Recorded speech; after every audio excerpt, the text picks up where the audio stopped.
Hi అండి. బంతి పూలు చూడండి ఎంత బాగా పూసాయో చెట్టు నిండా.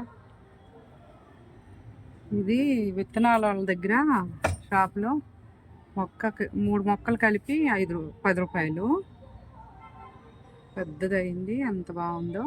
మనం ఇదే నర్సరీలో కొనాలంటే 50 రూపాయలు 60 రూపాయలు తీసుకుంటారు. చిన్న మొక్కలు మనం నారు తెచ్చుకొని నాటుకుంటే తోట మొత్తం 2 కలర్స్ అక్కడక్కడ పెట్టుకుంటే చాలా బాగుంటుంది. గార్డెన్లో 2-3 నెలలు జనవరి ఫిబ్రవరి దాకా బాగుంటాయి. ఎల్లో ఒకటి, రెడ్ ఒకటి, కారబంతి కూడా ఉంటుంది, అది కూడా బాగుంటుంది. మనం వెళ్ళినప్పుడు షాప్లో అడిగితే ఇస్తారు. ఇది తర్వాత ఉండవు కదా, ఈ సీజన్లో పెట్టుకుంటే బాగుంటాయి.